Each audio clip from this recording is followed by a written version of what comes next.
રાજ્યના અંતરિયાળ વિસ્તારમાં દર્દીઓ રામ ભરોસે હોય તેવા દ્રશ્યો સામે આવ્યા છે. સાબરકાંઠાના દેરોલ પ્રાથમિક આરોગ્ય કેન્દ્રમાં પોલ હોવાનો ખુલાસો થયો છે. આરોગ્ય કેન્દ્રમાં સ્ટાફ અને ડોક્ટર ગેરહાજર રહેતા દર્દીઓને હેરાન થવાનો વારો આવ્યો છે. આરોગ્ય કેન્દ્રમાં મસ્ત મોટા પગારો લેતા ડોક્ટર અને સ્ટાફના પાપે પ્રજા પીડાઈ રહી છે. કારણ કે આરોગ્ય કેન્દ્ર હોવા છતાં સારવાર માટે લોકોએ અન્ય સ્થળે જવાની ફરજ પડે છે. ગામના સરપંચે સ્ટાફની ગેરહાજરીનો વિડીયો ઉતારી સોશિયલ મીડિયા પર વાયરલ કર્યો છે. અનેક રજૂઆતો કરી તે છતાં પણ ડોક્ટર અને સ્ટાફ પોતાની મનમાની કરતા હોવાનો ગામના સરપંચે દાવો કર્યો છે. તો આરોગ્ય અધિકારી પણ લોકોની રજૂઆત ધ્યાને ન લેતા હોવાના સ્થાનિકોએ આરોપો લગાવ્યા છે. તો આજ મુદ્દે સંવાદદાતા સંદીપ ફોનલાઈન પર. સંદીપ, સાબરકાંઠાનું દેરોલ ગામ અને જ્યાં કર્મચારીઓના પાપે એ હોસ્પિટલના કર્મચારીઓના પાપે પ્રજાને વેઠવાનો વારો આવ્યો છે. કેટલા સમયથી આ પીડા ત્યાંની પ્રજા ભોગવી રહી છે? સંદીપ, અંકુર, છેલ્લા ઘણા સમયથી આંતરિયાળ વિસ્તારની અંદર જે કેન્દ્રમાં કોશીના વિજયનગર હોય તેમાં આરોગ્ય વિભાગની લાલિયાવાડી છે તે જોવા મળતી હોય છે. અને આરોગ્ય વિભાગના જે પ્રાથમિક આરોગ્ય કેન્દ્ર હોય કે આયુષ્યમાન મંદિર હોય તેમાં સરકારો દ્વારા કરોડો રૂપિયાનો ખર્ચ કરીને બનાવવામાં આવતું હોય છે. તે સુવિધા પણ મળતી હોય છે. ત્યારે સ્થાનિક જે ડોક્ટરો છે અને કર્મચારીઓ, આરોગ્ય કર્મચારીઓ છે તેની લાલિયાવાડી છે તે જોવા મળતી હોય છે.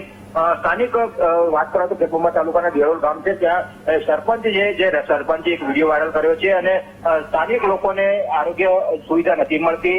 લોકો દૂર દૂર સુધી જે આરોગ્ય સેવા માટે આવતા હોય છે ત્યારે તેને વિલા મોટે પરત જવું પડતું હોય છે. ખાસ કરીને દેરોલની જો વાત કરવામાં તો દેરોલ જે પીએચસી સેન્ટર છે તેમાં આરોગ્ય માટે જે મેડિકલ ઓફિસર છે તે ન હોવાને લઈને અનેકવાર રજૂઆતો કરી છે, પણ તંત્ર દ્વારા કોઈ પણ જાતની રજૂઆત સાંભળવા નથી આવતી. આખરે સરપંચે જે સ્થાનિક દર્દીઓ સાથે તેને વિડીયો વાયરલ કર્યો તો દર્દીઓની રજૂઆત છે તે વિડીયોમાં સ્પષ્ટ રીતે જોવા મળી છે. એટલે કે સ્થાનિક જે ગામનો જે મુખી કહેવાય અને સરપંચ છે તે સરપંચની રજૂઆતો ના સાંભળતા આખરે તેને વિડીયો વાયરલ કર્યો છે. અને વિડીયોમાં જે મેડિકલ ઓફિસર છે તેની ખુરશી પણ ખાલી જોવા મળતી હોય છે.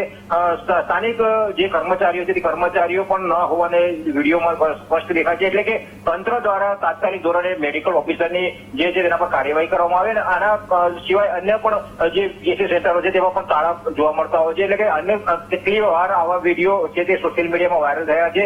છતાં પણ જે ટ્રાયબલ વિસ્તાર જે આંતરિક વિસ્તાર છે તેમાં આરોગ્યની સુવિધાઓનો અભાવ જોવા મળતો હોય છે. અને સ્થાનિક આદિવાસી લોકો મજબૂરીમાં પ્રાઇવેટ હોસ્પિટલમાં જઈ અને કરોડોનો જે ખર્ચ ઉકી બનાવેલી હોસ્પિટલો છે તે પાણીમાં ગઈ છે અને સરકારની જે સુવિધાઓ છે તે છેવાડાના લોકો સુધી નથી મળતી. એટલે સ્થાનિક આદિવાસી વિસ્તારમાં લોકોની પણ હાલત કફોડી થઈ છે અને ડોક્ટરોને તાત્કાલિક ધોરણે આ કામગીરી કરવામાં આવે તેવી સ્થાનિક લોકો રજૂઆત કરી રહ્યા છે અને પગલા ભરે એવી માંગ ઉઠી છે. જી અંકુર. જી બિલકુલ સંદીપ, સમગ્ર માહિતી સાથે જોડાવા બદલ આપનો આભાર. ગરીબ લોકો 500 થી પૈસા અત્યારે સરકારી છે સરકારીમાં જ આવીએ કે શું જઈએ તાર પ્રાઇવેટમાં તો પૈસા દૂસરી કહે છે ડોક્ટર, એટલે જઈ જ નાખીએ. ગરીબ લોકો મજૂરી કરીને જીવી ખાય છે તો પછી દવાખાના પૈસા સાથે કાઢો. એટલે સરકાર છે સરકારમાં આવે તો ડોક્ટર તો આજે મળતા નથી.